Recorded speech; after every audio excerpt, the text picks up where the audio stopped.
Rescue workers in Lebanon are searching for more than 100 people who are missing after a huge explosion devastated the port area of the capital Beirut on Tuesday.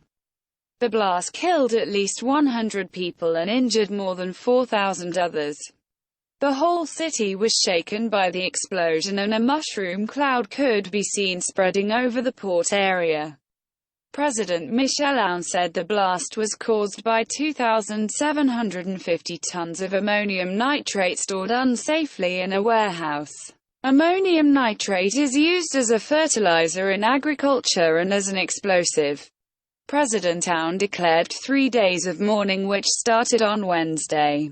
Opening an emergency cabinet meeting, he said, "No words can describe the horror that has hit Beirut last night, turning it into a disaster-stricken city. Amid last night's smoke, flames and destruction, I would like to laud the zeal of the Lebanese who rushed to the blast location and perimeter and the hospitals to offer support and assistance," he added.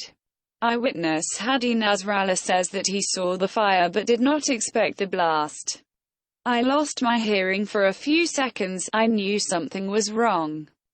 And then suddenly the glass just shattered all over the cars around us, the shops, the stores, the buildings. Just glass going down from all over the building," he told the News Arabic reporter Mariam Taoumi was conducting a video interview in Beirut at the time of the explosion.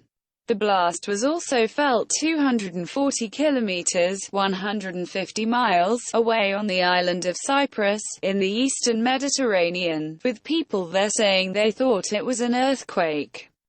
News journalist Rami Rouhaim said there was chaos in the aftermath of the blast as ambulances with their sirens wailing inched their way through heavy traffic to get to the site. There were shards of glass on the highway that needed to be cleared by tractors, he added. Local media showed people trapped beneath rubble and video footage showed wrecked cars and blast-damaged buildings. Hospitals were said to be overwhelmed. The head of Lebanon's Red Cross, George Ketani, described it as a huge catastrophe, adding, "There are victims and casualties everywhere." The Red Cross said it was working with the Lebanese Health Ministry to set up morgues.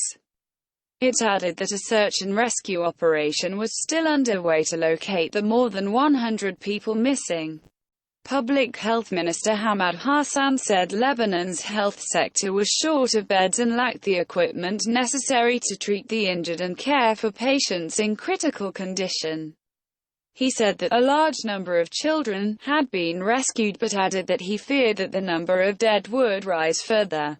What triggered it? Officials said that an investigation was underway to find the exact trigger, which caused the ammonium nitrate, which had reportedly been stored in a warehouse after it was unloaded from a ship impounded at the port in 2013 to explode. Common industrial chemical used mainly as fertilizer in agriculture, also one of the main components in explosives used in mining, not explosive on its own. Ignites only under the right circumstances. When it explodes, it can release toxic gases, including nitrogen oxides and ammonia gas. Strict rules on how to store it safely. Site has to be fireproofed and not have any drains, pipes or other channels in which ammonium nitrate could build up. British former intelligence officer Philip Ingram told the Today programme that ammonium nitrate could only be turned into an explosive substance under certain circumstances. Mr. Ingram said that safely stored it was relatively safe, but that in confined space and when contaminated with items such as fuel oil it could cause an explosion. Lebanon's Supreme Defense Council said those found responsible for the explosion would face the maximum punishment possible. What's the background? The explosion comes at a sensitive time for Lebanon. With COVID-19 infections on the rise, hospitals were already struggling to cope. Now, they are faced with treating thousands of injured people. The country is also going through an economic crisis. Lebanon imports most of its food, and large quantities of grain stored in the port have been destroyed, causing fears of widespread food insecurity to come. The future of the port itself is in doubt due to the destruction caused.